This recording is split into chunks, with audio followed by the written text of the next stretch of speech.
Good morning, students. Today we will start exercise 8.2. Before starting this exercise, we discuss some formulas. Discount. अब देखो discount होता क्या है. कहीं भी आप कहीं मॉल में जाते हो या कहीं भी, तो उसके ऊपर एक मार्क प्राइस होता है और उस पे जो है कुछ आपको डिस्काउंट मिलता है कि कितना डिस्काउंट, मतलब वो मार्क प्राइस जो है उससे कम में आप वो चीज़ लेके आते हो. तो इसके लिए हमारे पास क्या बनता है कि mark price minus sale price, यानी कितने में आपने उसको खरीदा या दुकान वाले ने आपको कितने में बेचा, यानी उसका सेल प्राइस जो है वो आप क्या करते हो, माइनस कर देते हो. तो हमारा वैल्यू किसकी आ जाएगी, डिस्काउंट की. ठीक है. और कभी कभी हमसे जो है डिस्काउंट परसेंट भी पूछ लिया जाता है. तो डिस्काउंट जो परसेंट है वो क्या रहेगा बेटा, उसके लिए फॉर्मूला रहेगा डिस्काउंट, जो डिस्काउंट रहा यानी जो हमने माइनस करके निकाला वो discount divided by mark price into में 100. ठीक है, इस तरीके से. तो डिस्काउंट क्या है, जो डिस्काउंट आपको मिलता है. जैसे बुक खरीदने जाते हो तो वहां पे भी वही आपको जैसे कहता है कि 5% या 10% डिस्काउंट है किसी चीज पे, तो वो जो मार्क प्राइस है उसमें से वो आपको लेस करके देता है कुछ. ठीक है, तो वो डिस्काउंट वही है कि mark price minus sale price. और परसेंटेज अगर आप लोग निकालते हो तो वो आपका क्या रहेगा बेटा, डिस्काउंट अपॉन में मार्क प्राइस इनटू में 100. ठीक है. अब देखो, अब प्रॉफिट की बात करें तो प्रॉफिट कब होता है, जब कोई चीज आप खरीदते कम में हो और उसको बेच देते हो ज्यादा में, तो आपको प्रॉफिट हुआ ना. तो देखो कैसे, profit is equal to, formula जो है वो क्या रहेगा, sale price minus cost price, है ना. तो यहां से आपको क्या वैल्यू मिलेगी, प्रॉफिट की, क्योंकि सेल प्राइस बड़ा है. यहाँ पे एक कंडीशन हम देख लेते हैं, जब प्रॉफिट और लॉस है उसको हम कैसे देखते हैं कि एसपी जो है वो ग्रेटर देन सीपी हो, यानी कॉस्ट प्राइस हो, तो आपको प्रॉफिट होता है. और उसकी वैल्यू क्या रहेगी, जो बड़ा है उसमें से ही तो छोटे को माइनस करेंगे, तो cell price minus cost price यानी कि प्रॉफिट बन गया. परसेंटेज निकालते हो तो profit divided by CP into में 100. ठीक है. अब देखो लॉस की बात करें, लॉस की बात करेंगे तो बेटा यहाँ पे आपका जो सेल प्राइस है वो लेस देन रहेगा कॉस्ट प्राइस से, तभी तो आपको लॉस हुआ. ठीक है. यहाँ देखो cost price minus sale price, तो आपकी वैल्यू किसकी आई, लॉस की. ठीक है. लॉस परसेंट जो रहेगा वो लॉस अपॉन में सीपी इनटू में 100. यहाँ से परसेंटेज की वैल्यू निकलेगी, जैसे प्रॉफिट परसेंट निकालो, लॉस परसेंट निकालो, तो वो दोनों के लिए फॉर्मूला अलग अलग है. यहाँ केवल मैंने लॉस निकाला है जो कि cost price minus sale price रहेगा, और यहाँ पे मैं क्या निकाल रही हूँ, लॉस परसेंट निकाल रही हूँ, तो लॉस अपॉन में सीपी इनटू में 100. अब एक चीज देखेंगे कि कॉस्ट प्राइस अगर आप निकालते हो, सेल प्राइस निकालते हो, अगर आपको प्रॉफिट हुआ, लॉस हुआ, तो किस तरीके से आप लोग निकालते हो. तो हम देखते हैं इफ गेट प्रॉफिट. अगर आपको प्रॉफिट हुआ है तो सेल प्राइस जो है वो क्या रहेगा, सेल प्राइस का फॉर्मूला बन जाएगा बेटा क्या, कॉस्ट प्राइस इनटू में 100 प्लस प्रॉफिट परसेंट अपॉन में 100. ठीक है. अगर प्रॉफिट होता है तो वो ऐड होगा, और अगर आपको लॉस होता है तो सेल प्राइस निकालने का फॉर्मूला क्या बनेगा, सीपी यानी कॉस्ट प्राइस इनटू में 100 माइनस लॉस परसेंट अपॉन 100. यहाँ जो है वो क्या डिफरेंस है दोनों फॉर्मूले में, सेल प्राइस का जब आप फॉर्मूला अप्लाई करते हो डायरेक्ट, तो वहां पे जो है डिफरेंस ये है बेटा, प्रॉफिट हुआ है तो प्रॉफिट तो ऐड होगा, और लॉस है तो लॉस माइनस करना पड़ेगा आपको. ठीक है. तो ये हमारे पास सेल प्राइस का फॉर्मूला हो गया. जब आपको प्रॉफिट मिलता है तो अलग फॉर्मूला है, और लॉस अगर होता है तो अलग फॉर्मूला है. If gate profit percent, profit अगर मिल जाता है और कॉस्ट प्राइस आप निकाल रहे हो, और लॉस अगर होता है और आप क्या निकाल रहे हो, कॉस्ट प्राइस. ठीक है. तो यहाँ पे फॉर्मूला बनेगा sale price into 100 upon 100 plus profit percent. और यहाँ जब निकालोगे आप लॉस के साथ तो sale price into 100 upon 100 minus loss percent. ठीक है. तो जब तक आपको ये फॉर्मूले जो हैं ये लर्न नहीं होंगे अच्छे से, तब तक आप इस एक्सरसाइज को करने में जो है बिल्कुल नहीं कर पाओगे आप इसको. ठीक है. तो ये फॉर्मूले पहले तो आप राइट करेंगे इस एक्सरसाइज से पहले, जितने भी मैंने फॉर्मूले जो हैं लिखवाए हैं ये सारे आप लोग लिखेंगे इस एक्सरसाइज से पहले, उसके बाद ही एक्सरसाइज को आप लोग सोल्व करोगे. ठीक है. और लर्न तो आपको होने ही होने चाहिए, अदरवाइज आप क्वेश्चन सोल्व नहीं कर पाओगे. क्वेश्चन का पता है कैसे करना है, आपको समझ आ गया, लेकिन फॉर्मूला ही आप गलत कर रहे हो, आपको लर्न नहीं है, तो फिर वहां दिक्कत आपको हो जाएगी. At first learn these formulas. Okay बेटा, thank you. Exercise 8.2 question number first is, a man got a 10% increase in his salary. ठीक है। 10% जो है अपनी सैलरी पे उसको इंक्रीज होता है, उसकी सैलरी पे इंक्रीमेंट मिलता है। If his new salary is 1,54,000 find his original salary. तो उसकी जो ओरिजिनल सैलरी थी ना वो बतानी है कि कितनी है। तो 10% उसको किस पे मिल रहा है, उसकी ओरिजिनल सैलरी पे। हमें नहीं पता कि ओरिजिनल सैलरी है क्या, तो हम क्या करेंगे, at first let the original salary, जो ओरिजिनल सैलरी है वो हम मान लेंगे कितनी, let the original salary is equal to x.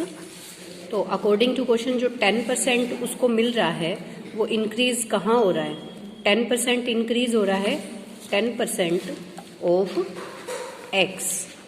ठीक है, 10% ऑफ एक्स निकालेंगे तो 10% ऑफ एक्स कितना निकलेगा, 10/100 इंटू में एक्स। ठीक है, 0 से 0 आप लोग कैंसिल आउट कर दो, x/10 यहाँ रहेगा। ठीक है, अब देखो इसके बाद जो है हम लोग क्या करेंगे, x/10 यानी इतना उसका इंक्रीज हो गया है, इतना मनी इंक्रीज हो गया है। तो जो ओरिजिनल सैलरी आपको बतानी है वो कैसे आएगी, x जो सैलरी है वो ओरिजिनल आपने मानी, इतना उसका इंक्रीमेंट हुआ है, तो इस इंक्रीमेंट को क्या करेंगे, प्लस करके, यानी x plus x/10 is equal to, हम ले लेते हैं कितनी बन गई उसकी सैलरी, 1,54,000। ठीक है, ये सैलरी उसकी हो गई है। तो अब यहाँ एलसीएम लोगे आप लोग, x की वैल्यू निकालोगे तो ओरिजिनल सैलरी आ जाएगी। ये आपका 10x plus x is equal to 154, ये हमारे पास रहा 11x upon 10 is equal to जो है 154। ठीक है, अब x is equal to 154,000 into में ये 11/10 था, 10/11 हो जाएगा, 11 बन जा 11 जो है 1 जा यहाँ करेंगे, ये 4 जा और ये यहाँ पे 0 0 0। तो हमारे पास कितना आ गया बेटा, x की जो वैल्यू है वो कितना आ जाएगा, 1,40,000। कितने रुपए आ गए, उसकी जो ओरिजिनल सैलरी थी वो 1,40,000 रहेगी। ठीक है, ये फर्स्ट क्वेश्चन का हमारा आंसर हो गया। On Sunday 845 people went to zoo, on Monday only 169 people went, what is the percent decrease in the people visiting in the zoo on Monday. तो कितने परसेंट जो है वो कम हो गए, देखो संडे को 845 गए जबकि मंडे को 169, तो उसने डिक्रीजिंग परसेंट पूछा है कि percent decrease in people visiting in zoo on Monday. तो हम देख लेते हैं, देखो सबसे पहले ऑन संडे पीपल वेंट जू, तो ये हमारा 845। ऑन मंडे को कितने लोग गए, 169, तो डिक्रीज पीपल यानी कि कितने नहीं गए मंडे को, तो ये देखो ये 676 हमने माइनस करके निकाला। तो डिक्रीज परसेंट जब हम निकालेंगे, इसमें हम निकालेंगे डिक्रीज परसेंटेज, तो वो क्या रहेगी बेटा, जो हमारा नंबर ऑफ था 676, ठीक है, यानी कि जो डिक्रीज हुए हैं वो अपोन में जो पहले कितने थे, जो ओरिजिनल थे वो कितने थे, 845। ये देखो बेटा, इसमें हमने डिक्रीज परसेंट निकालने के लिए देखो जो डिक्रीज पीपल हुए थे वो डिवाइड बाय में जो एट फर्स्ट जो थे कितने थे, 845, क्योंकि ये तो मंडे को हुए ना कम, तो हम वो ओरिजिनल वैल्यू लेते हैं यहाँ पे डिवाइड में। अब हम इसको देखो कैंसिल आउट कर देते हैं 5 की टेबल पे, 5 2 जा और ये 0 रहेगा, ये 5 पे हमने किया 5 1 जा एंड 5 6 जा 30 एंड 9 जा। अब इसको हम करते हैं, ये पूरा जो है 4 पे कैंसिल आउट हो जाता है इस तरीके से, तो 4 2 जा 8, यानी कि 80% पीपल जो हैं वो डिक्रीज हो गए थे बेटा किस दिन, मंडे के दिन। ठीक है, ये हमारा था क्वेश्चन नंबर 2। क्लियर है बेटा आपको। अब देखो क्वेश्चन नंबर 3 हमारा जो है वो क्या कह रहा है कि a shopkeeper buys 80 article for 2,400 and sell them for profit of 16%। भाई 80 आर्टिकल यानी 80 चीजें उसने बेची हैं कितने में, इतने में 2,400 में, और प्रॉफिट कितना कमाया, 16%। Find the sale price of 1 article. हमें 1 आर्टिकल के लिए सब कुछ बताना है, तो सबसे पहले जो ये आपको 80 आर्टिकल का दिया हुआ है ना, ये आपको निकालना पड़ेगा 1 आर्टिकल का।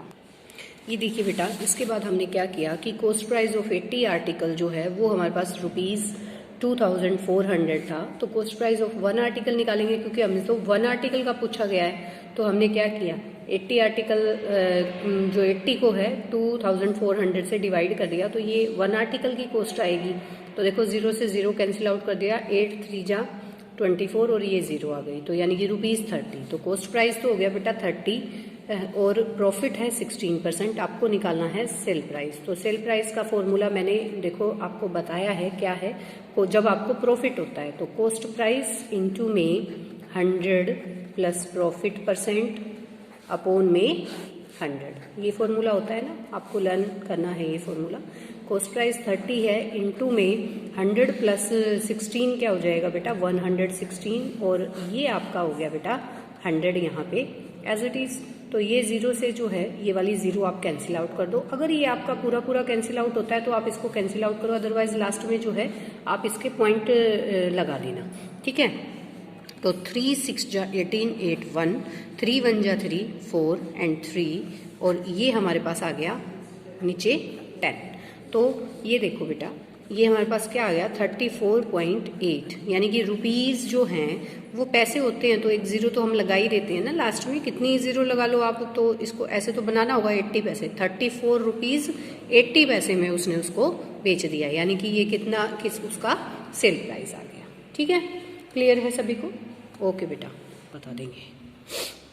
ये देखिए बेटा फोर्थ क्वेश्चन है, the cost of article was ₹15,500, यानी कि कोई एक चीज़ है, कोई सामान है आर्टिकल, तो उसकी जो कॉस्ट है वो 15,500 रुपीज़ है, और उसके ऊपर 450 जो है स्पेंड किए गए रिपेयर पे, यानी कोई पुरानी चीज़ ली है उसके ऊपर जो है फिर इतने रुपए कुछ खर्चा हो गया उसको रिपेयर कराने में। If it is sold for a profit 15%, find the selling price of the article, और इतना करने के बाद खर्चा उसको 15% प्रॉफिट पे उसने बेच दिया। ठीक है, तो आपको क्या बताना है, सेल प्राइस बताना है। ठीक है, अब देखो हम क्या करेंगे, देखो बेटा अब हम क्या करेंगे, देखो कॉस्ट प्राइस तो आर्टिकल का था 15,500 rupees, after repairing total cost price हमारा बन गया, देखो इसमें हम ऐड कर देंगे। ठीक है, इस तरीके से ऐड किया तो 15,950 हो गया, और प्रॉफिट फिर इतना करने के बाद भी उसने कॉस्ट प्राइस इतना उसका लग गया, यानी कि खरीदने में उसकी खरीद इतनी पड़ गई, तो जो लास्ट कॉस्ट प्राइस है वो हमारा यही रहेगा जो फॉर्मूले में हम यूज़ करेंगे, क्योंकि उसने जो है इतने रुपए रिपेयरिंग पे भी लगाए, तो ये कॉस्ट प्राइस नहीं रहा बेटा, ये जो ऐड करने के बाद फाइनली हमारा जो कॉस्ट प्राइस है वो ये रहेगा। ठीक है, प्रॉफिट 15% है। अब सेल प्राइस आपको बताना है, सेल प्राइस आप लोग बताओगे तो सेल प्राइस आप लोग कैसे निकालते हो, क्या फॉर्मूला है, कॉस्ट प्राइस ये फॉर्मूला आप हर एक क्वेश्चन में लिखेंगे 100 प्लस प्रॉफिट परसेंट, क्योंकि आपको लर्न हो जाएंगे, बार बार आप अगर लिखते हो तो आपको ये फॉर्मूले बहुत अच्छे से आपको प्रैक्टिस हो जाएगी लिखने की, और लर्न भी हो जाएंगे इजीली। तो कॉस्ट प्राइस आपका कितना था 15,950, इंटू में ये 100 प्लस प्रॉफिट यानी कि 115 अपॉन में 100, ये रहा हमारे पास। तो 0 से हम 0 को कैंसिल आउट कर देंगे।